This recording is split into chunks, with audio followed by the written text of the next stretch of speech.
This is a short replay of the SCCA Toyota Atlantic Championship Players Series Cup Race 5 of the weekend of 1990. Family tradition. It can be a legacy or a burden. The Villeneuve family tradition is legendary in Canadian auto racing. Gilles Villeneuve was the best racer this country has ever produced. Living in the shadow of the memory of his brother has not always been easy for Jacques Villeneuve. But talent runs in the family. While Gilles was the only Canadian to win on the Formula One circuit, Jacques has Canada's only win in Indy cars.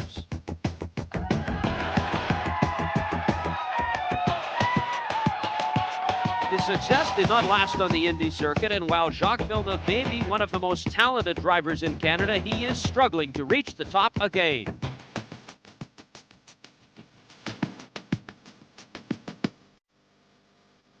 And today he comes home to Trois Rivières and to Formula Atlantic racing.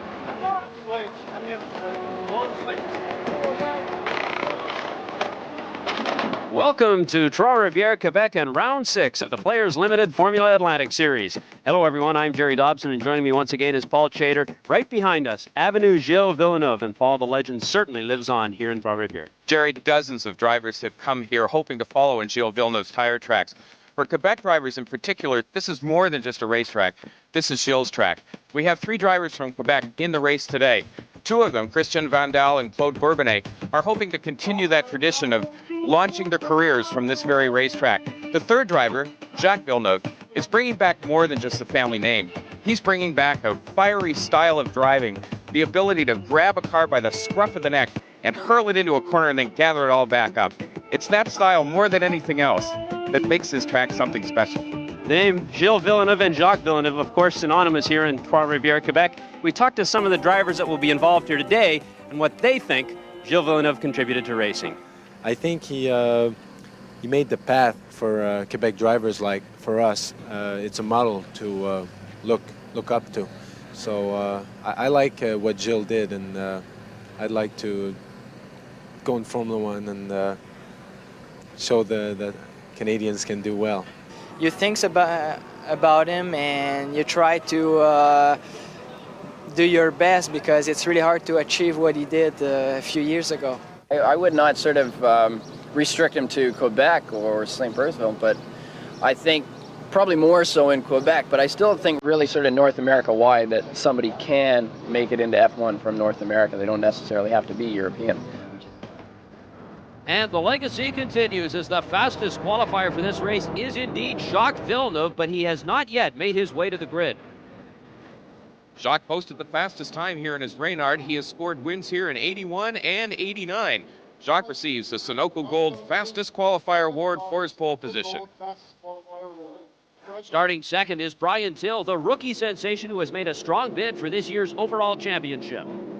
Freddy Rhemrev starts 3rd. Freddy had a horrible crash in Montreal earlier this year, then came back to win in Toronto. Freddy's teammate Claude Bourbonnais will start 4th. He is a huge fan favorite and is known for his skill at the standing start. Russell Newman brings his Reynard into the 5th starting spot. A veteran driver still looking for his first Atlantic win. Harrisburg, Pennsylvania's Robert Kaneda has posted the 6th fastest time in his Swift. And Christian Vandal, who now drives the Lanford Sunoco Reynard, has qualified 8th from Ile-Perrot, Quebec. Christian is a fan favorite, hoping to make his name here. And Jason Holehouse, who ran very well in his hometown Toronto at the Indy, will now start in row 7. Mike Miller rounds out the field, starting alone in row 8. But the man they've all come to see is Jacques Villeneuve, and he remained in the pit with some last-minute adjustments. The Players Limited Formula Atlantic Series is brought to you by Yokohama Performance Radios and Sunoco Gold Gasoline. We'll be back with the start.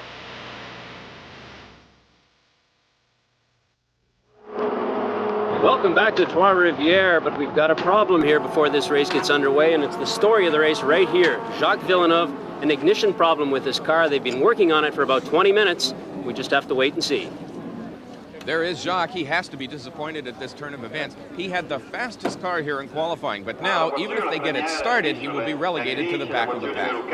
They have started Villeneuve's car, but with the grid set, he will start from the back. The fans will now be treated to seeing Jacques trying to work his way up through the field. Perhaps another chapter will unfold here in the leg is. Villeneuve tries to get moved into position. We are just about set for the start. Villeneuve's absence will put Till all alone on the front row. We're just about set to go. There you can see Jacques having to wait it out in the pit. Standing start, the red light is on, waiting for the green light. There they go, the charge. Look at this already. The cars are charging into this first turn. It makes the start very difficult. This is a tight first corner. There goes Villeneuve. He's out of the pit lane and he's in the race. And there they go around the first turn, and somebody has lost a piece of their car already. Looks like the nose cone. That was Cerbo, I believe. And away they go. An incredible start by Bourbonnais to get out there in front. He caught Till and Rhemrev by surprise right off the bat. Corner two, look at Bourbonnais. He is already starting to charge. For a Quebec driver like Bourbonnais, winning here at the Trois Rivières track is really something special. And with Till and Rhemrev up front, Bourbonnais with great anticipation finds the hole. Watch him go right there. Beautiful move by Bourbonnais as he beats everybody into the first corner. Rhemrev on the inside is lucky to stay out of trouble with that mess there. And Kaneda cuts across the orange number 0 car of Cerbo. Takes off his nose cone as you see it coming up right in here. There it goes. Look at that.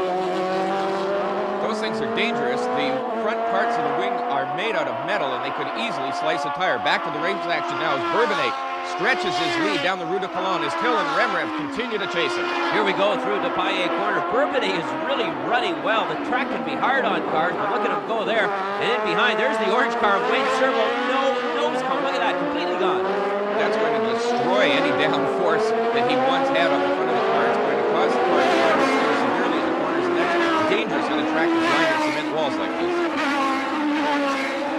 Well, here comes the car. That's Russell Newman bringing his Reynard in. He's got some mechanical problems by the look of it. And along, whoa, there's Robert Kaneda. He was running fourth, and he's a victim of that corner number 1. That's a tight one there. Jacques Villeneuve, who had the pole, had the start from the pits. We talked to these two. We went to Valve earlier this morning and we didn't have time to fix it earlier, and we've just been trying to compensate for that now. So he's going to have a go and see if we can do something. But that problem he has could very well affect the performance of his car. He's running in 10th right now, but he's got a long way to go to be up there and fight with the leader.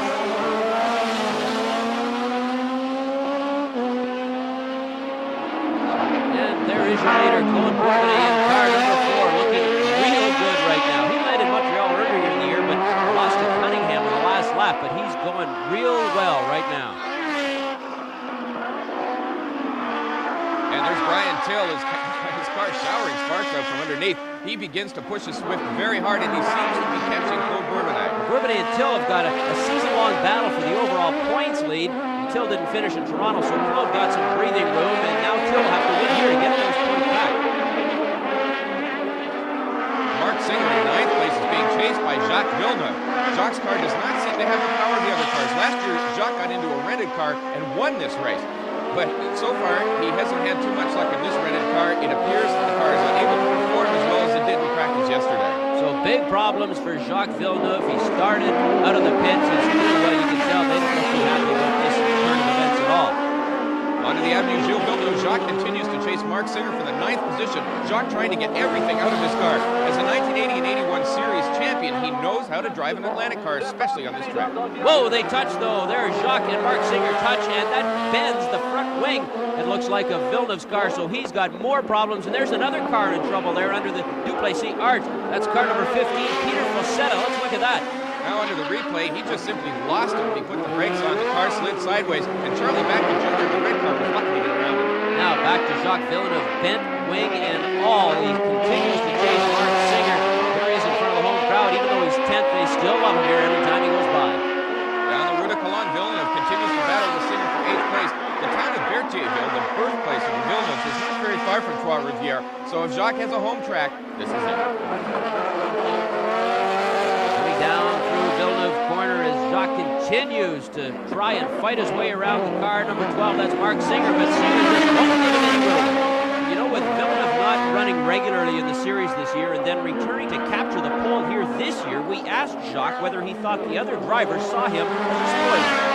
They probably feel that way, but I mean, if I could remember the days when Gilles Villeneuve in 76 and Ant and Depailler would come over, and if they would go quicker than Gilles, that would really boost Gilles up and to try to get really quick because he had a goal, something really to beat. I'm not saying they don't have a goal. They got a lot of other guys to beat between themselves, but if if they get somebody to come from the outside and starts to go quicker and starts to go good, that would be my case if I was involved at their place. You know, if somebody come from the outside, go quick, and I says, hey, I'm missing something here somewhere. I should try to catch up or do something to get like him or whatever. But Singer still manages to hold off the determined Jacques Villeneuve. You just know that Jacques is giving it everything, but his car, well, it simply doesn't have it, it would appear today. Oh, there he goes. Look at that move. Through Duplessis corner, he looks to the inside, and nice smooth pass on Singer to pick up another position. Jacques now up into 8th place. It's amazing considering the bent wing. His car the engine doesn't even sound very healthy. He shouldn't be running this hard at all. An amazing performance by Villeneuve considering that car of his is in serious trouble. Meanwhile, the battle for 4th continues. There's the distinctive orange car of Wayne Cerbo in the middle there without the nose cone, and he is being pursued by Christian Vandal. Now on board with Christian Vandal in 5th as he chases Wayne Cerbo. This track is a temporary venue with those very unforgiving cement barriers. A driver can't be intimidated on this tight track. Cerbo and Vandal head into some traffic under the Duplessis arch. That is Peter Faucetta. They lap. He was the car trapped under the arch just a few laps ago.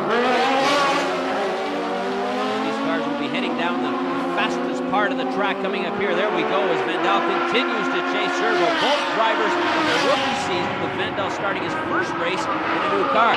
Well, it's some heavy braking there by Cerbo in front of the number 11 car of Christian Vandal.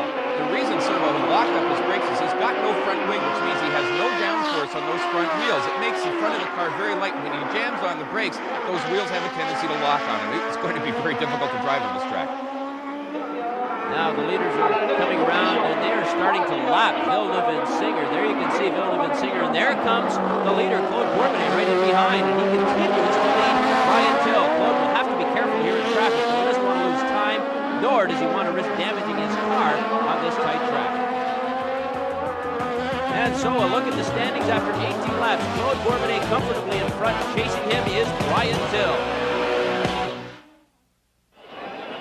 Welcome back to round 6 of the Players Limited Formula Atlantic Series from Trois Rivières, Quebec. A large crowd here, and they're all here to watch Jacques Villeneuve, who captured the pole, but he's had problems throughout this race. Ignition problems to begin with.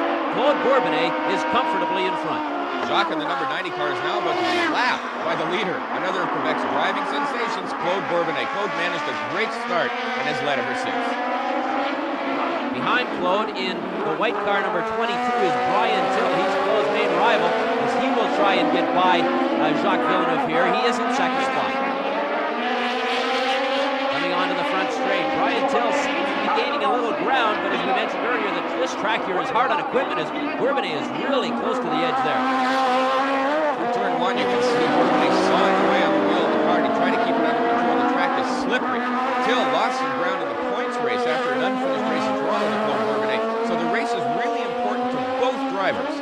And there's another car coming into the pits. That is number 6, Charlie Batka Jr., and he's got a problem. It seems likely that his race could very well be over.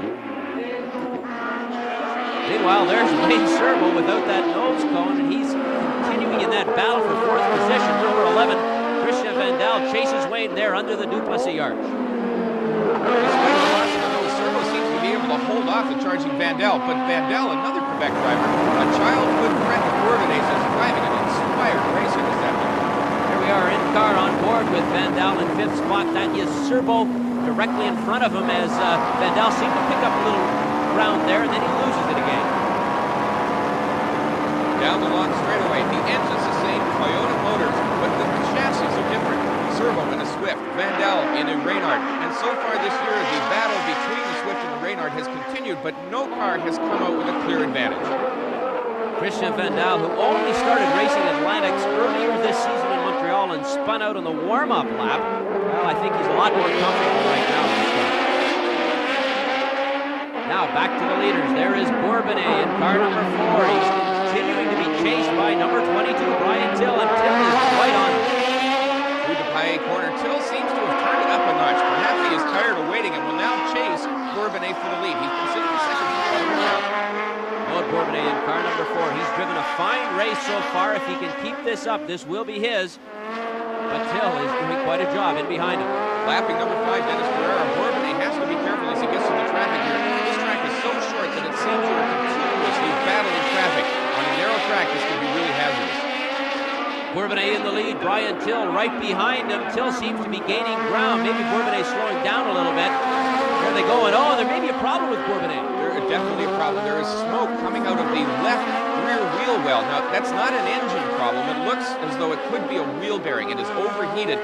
That's not going to last much longer. Until sitting back there watching all of this, that's why he's not challenging too hard for the lead. He knows he can very well inherit it.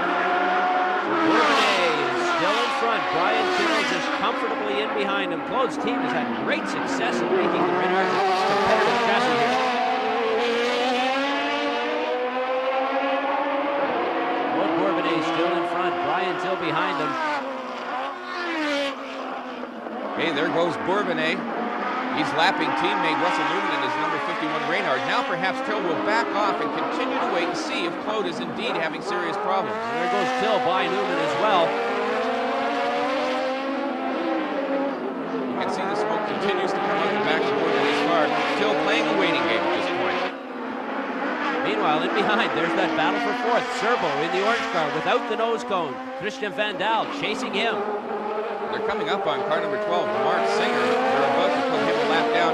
He's driving very gentlemanly. He has moved out of the way and allowed the two drivers on the line, but he did squeeze Vandal a little bit off his line to go down the front straightaway. That's going to give Cerbo an advantage when they get into turn one. Cerbo there without the nose cone. He's just a rookie, and he's trying to spread things out a little bit between him and Vandal, and he's still trying to chase down third place. That's Freddy Rhemrev holding down third.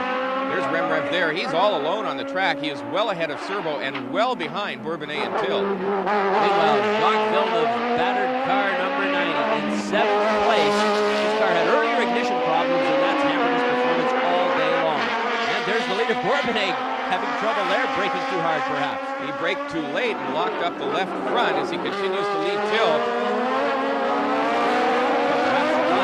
Sign for him, and maybe good news for Brian Till, who's really pushing him once again. Mark Singer, another victim of this tough track, takes a long ride down pit lane. He fought earlier with Villeneuve, but he seems to be out of it now. Talking to Mark Singer there, and as we get back to the lead, there's Bourbonnais. He still seems to be having problems. He's fighting off Till, but there's something wrong with that car. He's definitely having handling problems. Look at now, Till's cut right in behind him, about to make a move. And there he goes. Is he going to take him? Way too hard to the inside of the track. Locked up his brakes and had no place to go but onto the escape road, and he almost buries the car in a sand pile. So bad driving simply by Claude Bourbonnais allows Brian Till to take the lead. Bourbonnais just flat overcooked it. Let's have another look at it. There goes Till in the white car on the left-hand side of the screen. Bourbonnais is sensing a pass, so he moves well to the inside of the track, but he's so far off his line, he left the braking so late when he does get the brakes on, the wheels lock up, he can't steer the car, and he goes straight off the escape road. Okay, Bourbonnais back in it. He's very lucky. He only lost one position there, but now he's got his work cut out for him as he tries to chase down Brian Till. Your new leader, car number 22, Brian Till, thanks to that bad driving problem there from Bourbonnais, so he is well behind in second spot. He'll be back. Welcome back to CTV's coverage of Round 6 of the Players Limited Formula Atlantic Series. There is your leader. He's a rookie, Brian Till. He spent much of the race chasing Claude Bourbonnais, but he passed him when Bourbonnais had a brake problem and went right off the track. Claude is back in second with Till comfortably in front. And Freddy Rhemrev is running in third spot. That's the white car in the last of that group, and he's gaining on Claude Bourbonnais. And more bad news for Jacques Villeneuve. It looks like his day is over. Yeah, he takes the steering wheel off and gets out of the car, so he's finished. But the leader, Brian Till, continues to dominate this event. A great day for Till so far, but a bad day for Jacques Villeneuve. It was really down on power, like 50 hours, and I couldn't pull fifth at all in the back straightaway. But, you know, I was staying there. But then second gear broke about a couple laps ago, and then fourth gear jammed right in. I couldn't get fourth anymore, so might as well get out. And another huge disappointment. There is Claude Bourbonnais. He simply rolls to a stop just past the Duplessis arch. That will drop him from second place. His problems are over. Meanwhile, there's Freddy Rhemrev taking over second spot. Rhemrev a long way behind Brian Till. Oh, and he's overcooked it in the Villeneuve corner right in front of his crew in the pits. He just simply lost it, got through the corner a little too quickly, and the car car decided to swap ends. He's got it straightened around, however, and he's down the front straightaway. That'll put him even farther behind Brian Till. But he's lucky he didn't lose any positions there, so what a lot of changes going on here. Brian Till comfortably in front. Claude Bourbonnais is now out of the race. A problem there for Rhemrev, who moved into second. He's still in second, but he lost some valuable time there. Through the Duplessis Arch, Rhemrev crashed in Montreal and won in Toronto, has certainly had his ups and downs in Canada this season. Freddy Rhemrev lucky to still be in second place after that mishap earlier. And he's got some slower traffic in front. There's Russell Newman, number 51 on the inside. He's passing number 91, Steve Smith. Everybody's locking their brakes up right close around Steve Smith as well. And Smith bumps the tire wall. Rhemrev locked up his brakes so early going into the turn. He was watching Newman and Smith. He knew there was going to be a problem, and he's playing it really cautiously. Freddy Rhemrev still trying to chase your leader, Brian Till, but Till is now on the last lap. He was second fastest, but started on the pole when Jacques Villeneuve had to start from the pits. Till was patient during this race. He chased Bourbonnais all the way through until Bourbonnais finally made a mistake, and Till then took over the lead, and he will win this race here today. Fine performance from Brian Till. There's Wayne Cerbo without his nose cone. He's still holding off Christian Vandal, who's running behind him. Oh, and Cerbo's missed the corner. He's locked up his wheels on the last lap. He's made a crucial mistake here. He's off on the escape road, and that puts Christian Vandal into third spot.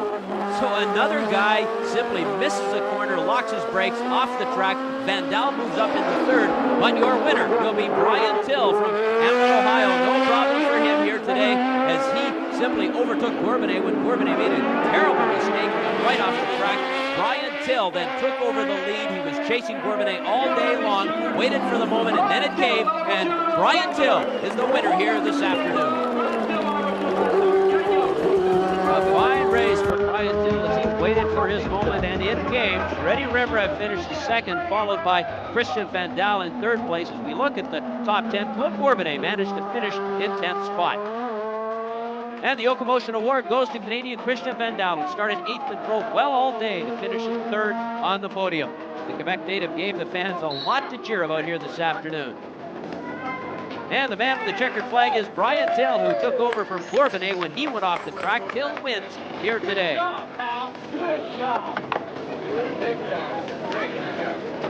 Claude Bourbonnais terribly frustrated about what happened to him, but let's give credit to Brian Till, who drove a fine race here this afternoon. Claude got his great start like he usually did, and I mean, it's a shame that Jacques wasn't there. It was fun to race with a Villeneuve.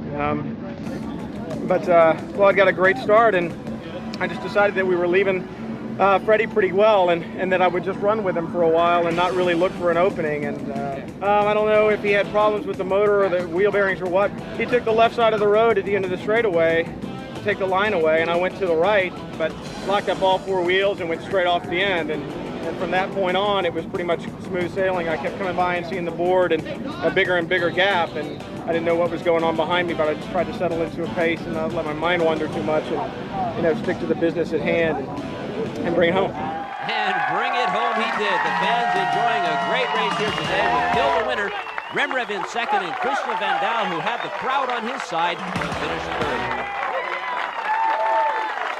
The Players Limited Formula Atlantic Series is brought to you in part by Sunoco Gold and by Yokohama Performance Radio.